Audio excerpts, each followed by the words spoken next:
ar. Inclusão e saúde. Uma realização APAI de Aracaju. Olá, seja bem-vindo a mais um Inclusão e Saúde. Vamos falar de solidariedade, cidadania, bem-estar, qualidade de vida? Você está sendo convidado nesse momento a fazer parte dessas discussões conosco. No programa de hoje, a entrevista com Cineide Gomes, responsável pelo setor de captação de recursos do GAC, o Grupo de Apoio a Crianças com Câncer em Aracaju. Vamos falar sobre as estratégias da entidade através do Fideligac, um cartão que fideliza os contribuintes da entidade. Também hoje, no Inclusão e Saúde, você acompanha a entrevista com Renato Dávila, jornalista responsável pelo blog Novo Olhar. Vamos entender como funciona esta ferramenta da internet que tem ajudado muito na luta da pessoa com deficiência. Ainda hoje, você vai entender como foi firmada a parceria entre a APAI de Aracaju e a empresa Almaviva. Os assistidos da entidade foram até o call center se apresentar e mostrar um pouco de suas ações. E no quadro Seu Direito, o advogado André Kazuca continua discutindo as questões envolvendo os direitos de quem, porventura, foi vítima de algum erro médico. Não saia daí, o Inclusão e Saúde está apenas começando. Eu aguardo você logo depois de um breve intervalo. Até já. Estamos apresentando Inclusão e Saúde.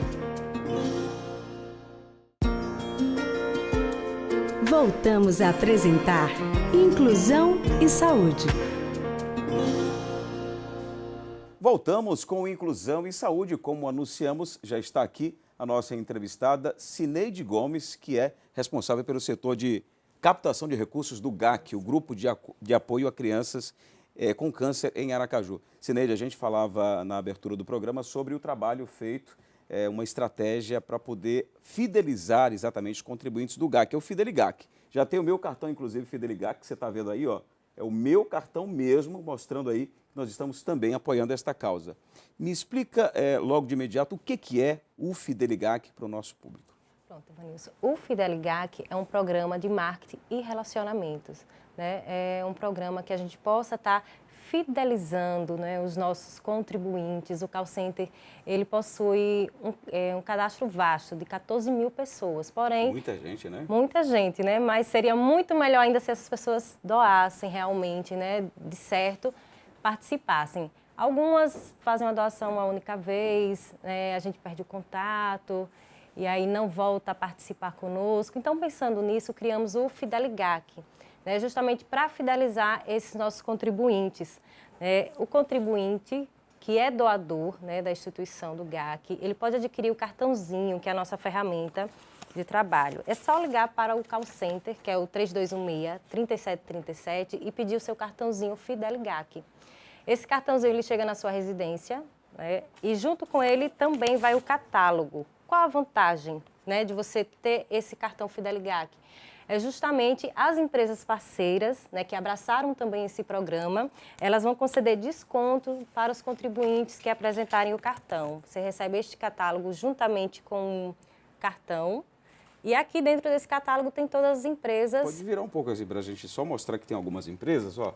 É legal mostrar que essas empresas estão colaborando. Não vai dar para ver todas aqui, mas só para você saber, aqui tem várias empresas. Correto. Nós temos aí 3 folhas, porque a última está aqui, ó, no fundo desse catálogo. Então, em várias dessas empresas, em todas que estão aqui, e outras vão estar também no site do GAC, também. São empresas parceiras onde você tem desconto utilizando esse cartão, que é o Fideligac. Quer dizer, você colabora com quanto você puder, com o máximo que você puder, naturalmente, e em cima disso você chega numa dessas lojas, desses estabelecimentos, e tem desconto. Quer dizer, descontos que podem variar de 5%, 10%, vi até de 30% aqui, né? Hoje nós temos 54 empresas. 54, né? E varia de 5% a 40% de desconto no segmento automotivo, em clínicas, restaurantes. Construtoras? Construtoras também, né? Então, é um segmento vasto que a gente, com esse cartãozinho, a gente está dando tipo um mimo, um presente para o colaborador, né? Que se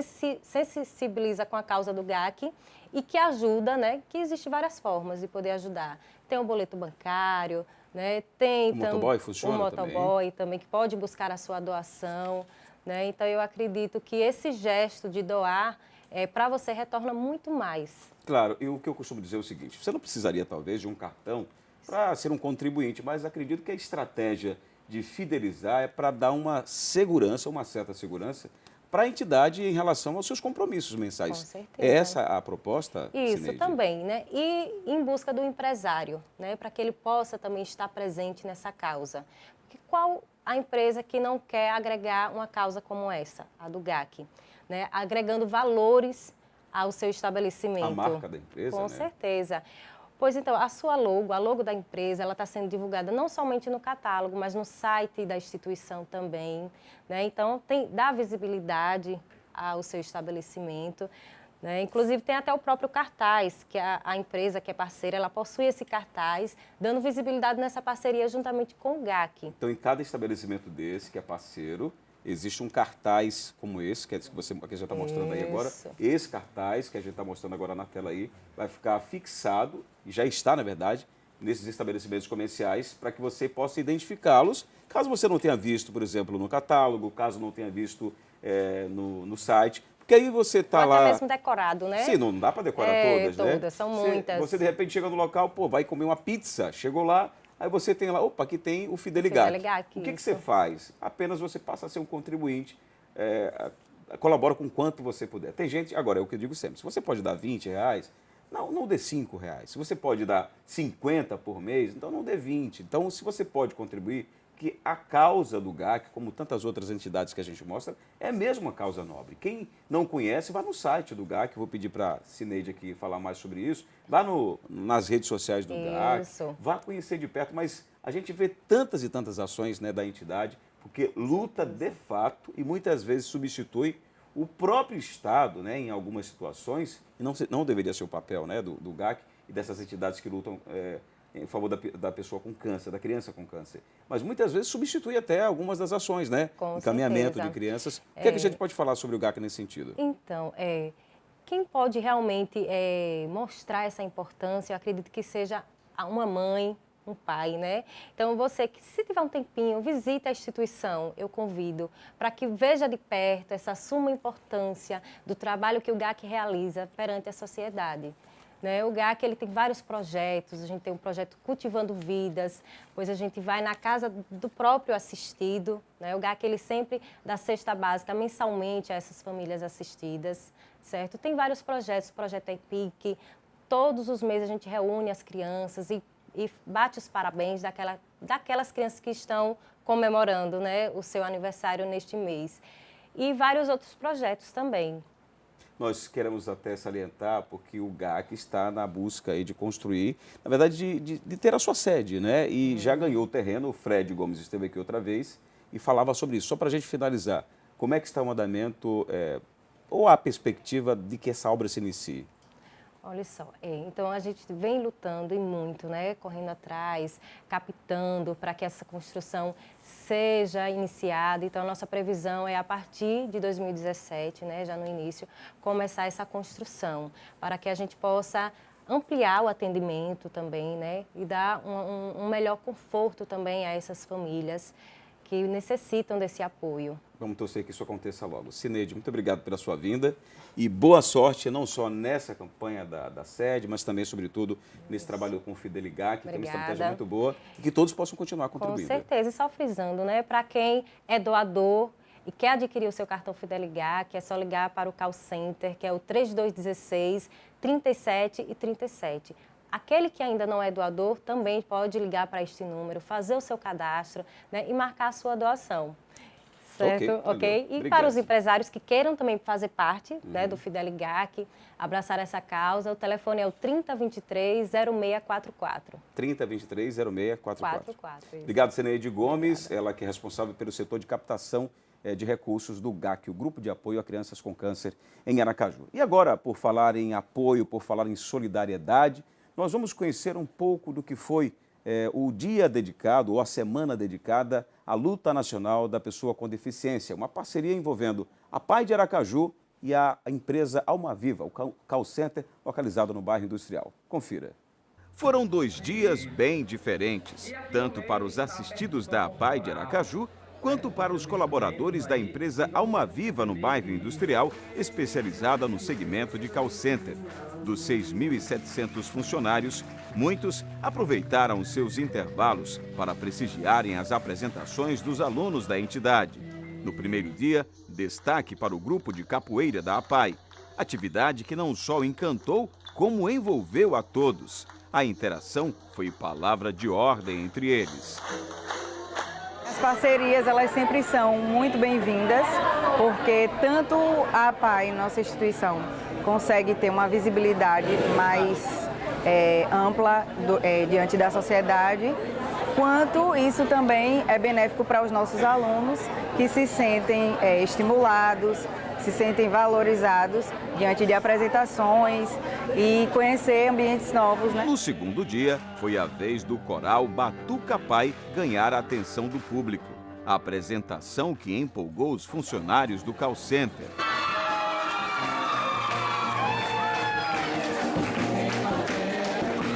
As atividades fizeram parte da programação alusiva à semana dedicada à luta da pessoa com deficiência. Momento que serviu não só para reflexão, como para mudar a rotina da empresa.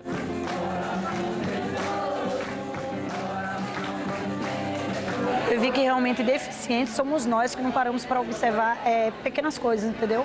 Para mim foi perfeito ver, eu enchi meus olhos de lágrima, foi muito, muito, muito lindo mesmo. Gostaria que tivesse mais vezes, porque é muito importante. Às vezes eu vejo pessoas que do nada assim raiva por qualquer coisa, gente. E eles estão aqui com as deficiências deles, mas estão mostrando para a gente como são pessoas melhores, como são pessoas que passam coisas positivas para a gente.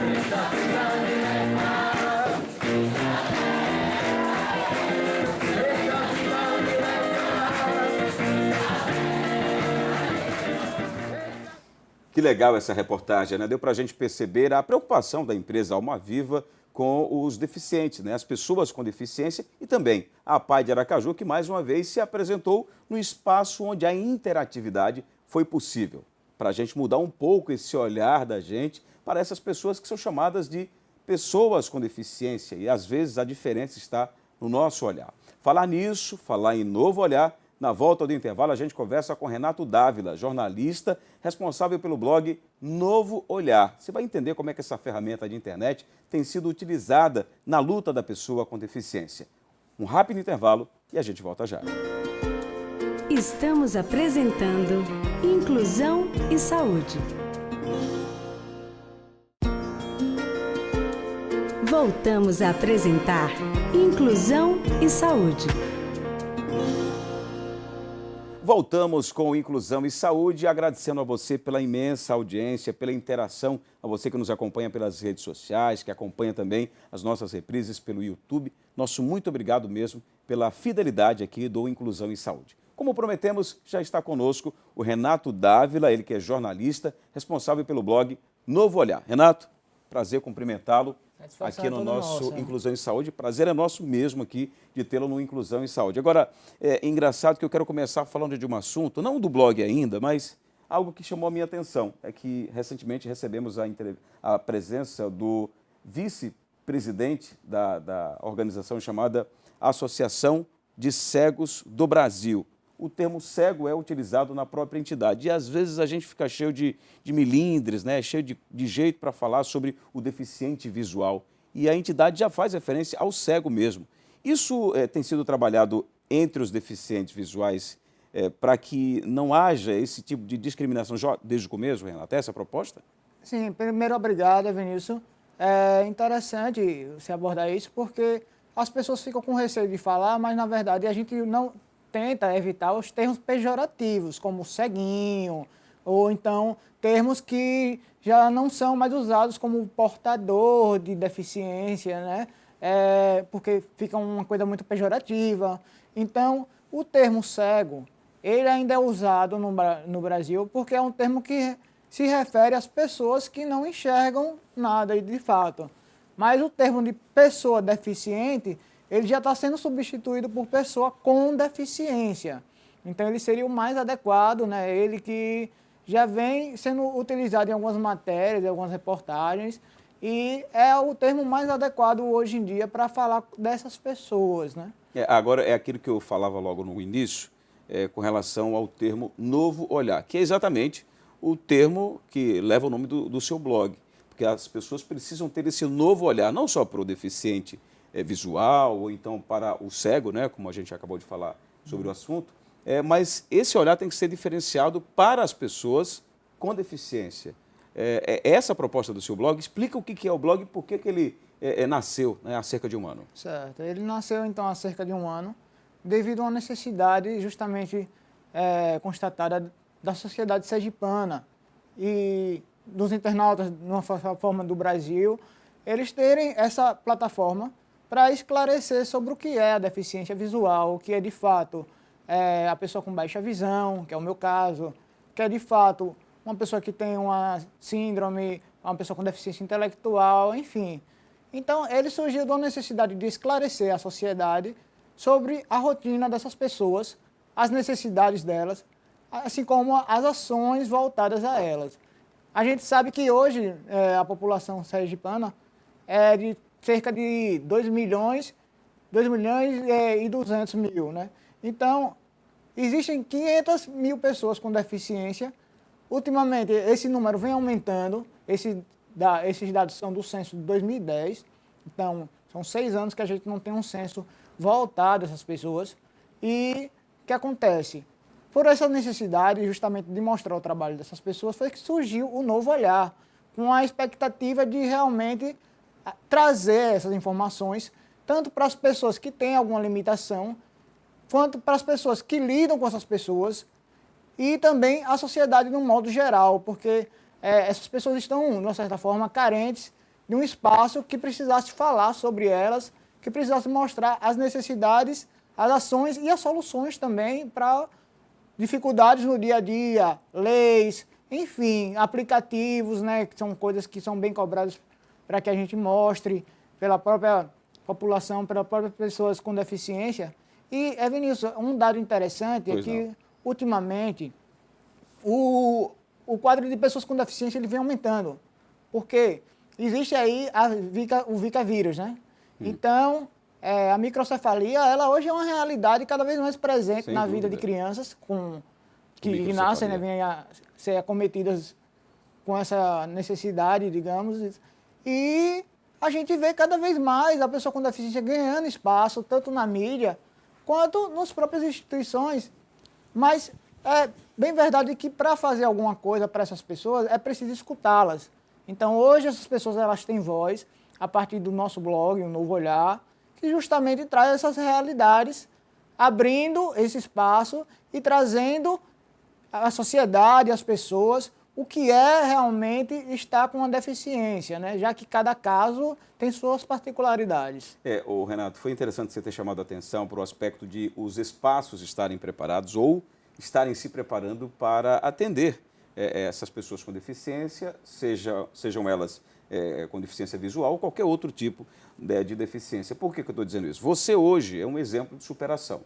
Isso não sou eu que estou dizendo, os fatos mostram isso. Você hoje é formado em jornalismo, tem esse trabalho específico, né, para dar essa visibilidade, né, exatamente às ações, e hoje trabalha numa empresa de comunicação. Quer dizer, alguns que hoje têm a sua deficiência visual ou qualquer outro tipo de deficiência poderiam se acovardar, poderiam se esconder atrás da deficiência, e não foi o teu caso. Eu queria que você me dissesse como é que foi esse momento em que você precisou estudar, enfrentar uma faculdade, depois buscar, né, um emprego, né, e numa empresa, digamos assim, de renome, né, que é o caso da afiliada da Rede Globo. Então a gente faz o devido registro para mostrar que é possível alcançar sonhos. Sim, é um sonho de atuar na comunicação, sempre foi uma realidade na minha vida, né? Então, passei por diversos lugares, inclusive aqui, Na PLP, né, onde fui estagiário. A escolinha, né? Uma escolinha. Recebido pelo deixa de professor ser, né? Cleomar, por toda a equipe. E sempre nessa busca por fazer algo com compromisso com a comunicação social, com essas pessoas, né, que talvez não tiveram essa oportunidade que eu tive. E uma forma que foi oferecida pela própria emissora foi esse espaço, onde eles me escolheram para dar sequência a esse trabalho, a escrever esse trabalho, junto com toda a equipe também. E, assim, realmente é complicado, não vou dizer a você que é fácil o dia a dia, você lidar com perdas e problemas de visão e, enfim, limitações, mas não é impossível que você faça um trabalho, que você faça você escreva, que você produza, que você atue na sua área, seja ela qual for, se você tiver oportunidade, sabe, Vinícius? Mas à medida que você vai enfrentando esses desafios, você percebe que, por exemplo, a universidade tem que estar preparada para atender a sua necessidade e a necessidade de outras pessoas com deficiência. A empresa onde você trabalha também tem que estar preparada para propiciar para que você desenvolva a sua atividade, mesmo com a sua limitação, independente das regras estabelecidas, para que as empresas tenham o devido percentual que é lei, né, que elas possam estar atendendo essas carências da legislação. Mas, independente disso, elas vão se preparando. Então, você vai abrindo caminhos, né? Sim, de uma certa forma, acredito assim, nas melhorias que tem na empresa, acredito assim, que elas ficam para as outras pessoas que vão vir, as pessoas que estão também lá.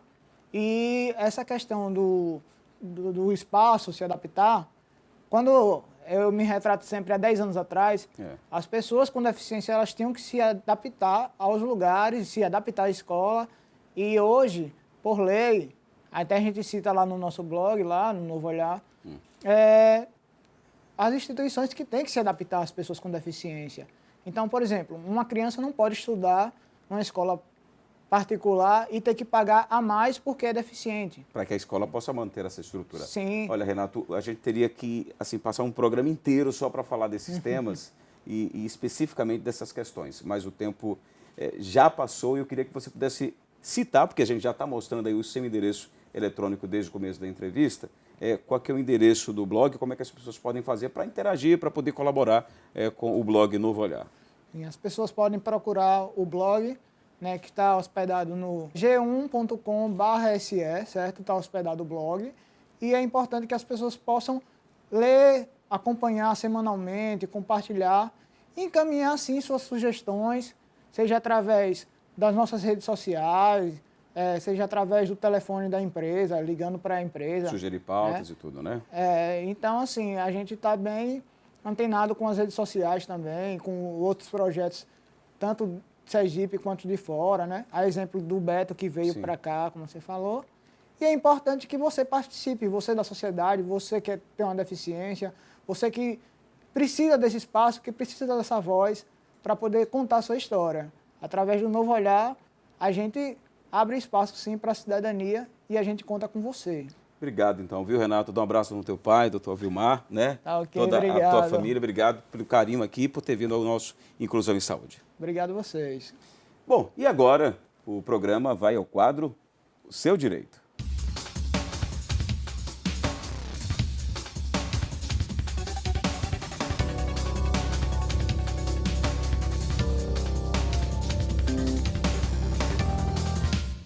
Bom, e como anunciamos, ele está aqui mais uma vez, o advogado André Cazucas. Bem-vindo ao nosso Inclusão e Saúde.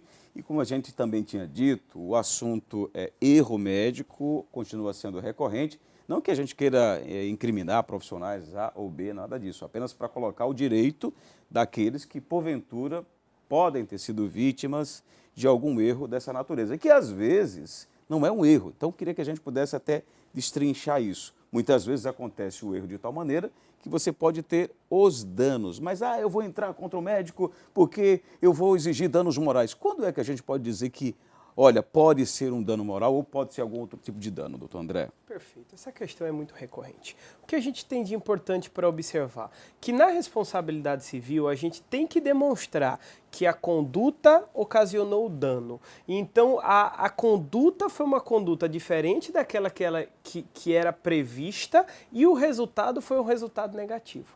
Esse resultado negativo, além do esperado, ele causa um dano. De que forma e como é que esse dano pode ser reparado? Existe o dano material, que imagine que o indivíduo, por conta de um erro médico, ele venha a ficar desempregado, ele venha a ficar inabilitado para trabalhar, ele tenha um custo muito alto com recuperação ou com outras cirurgias ou com fisioterapia. tudo isso é dano ou com medicação, isso é dano material. Então ele deve coletar todas as notas fiscais, todos os recibos, para que se ficar caracterizado realmente, ele venha ter interesse em ingressar com uma ação judicial, ele possa ter esse dano material reparado. Mas também existem os danos na esfera moral, os abalos psíquicos. A gente tem o dano moral simples, a gente tem o dano à imagem e também temos o dano existencial, que é algo mais novo na jurisprudência dos tribunais e daí por diante.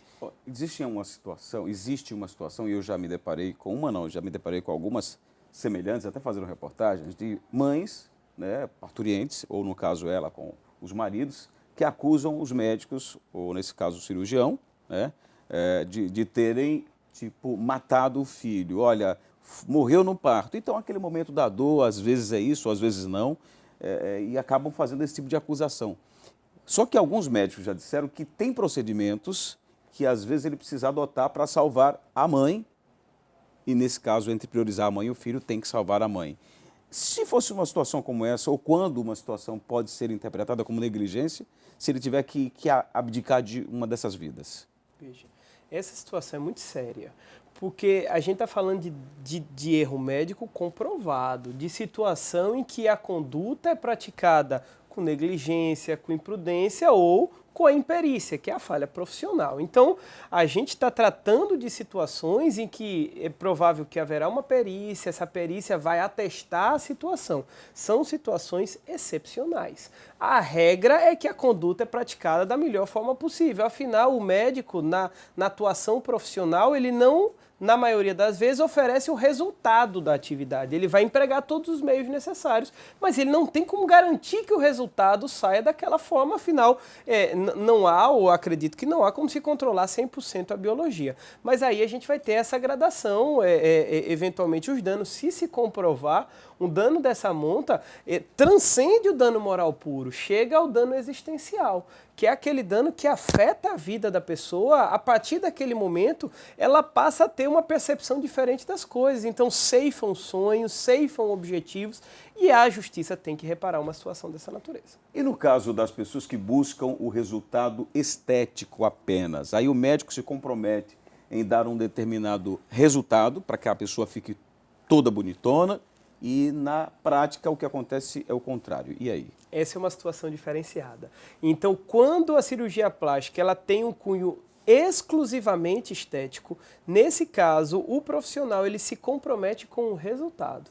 Então, o resultado prometido ele deve ser entregue, sob pena de uma responsabilização. Se fosse no caso de queimadura ou algo do tipo, aí não é a mesma coisa. Né? Não, e todos os demais procedimentos médicos. Então, a situação da plástica com um objetivo exclusivamente estético é a única exceção que comportaria essa responsabilização diferenciada. Já disse, esse assunto ele é realmente palpitante, mas a gente precisa encerrar por aqui. Doutor André, muito obrigado.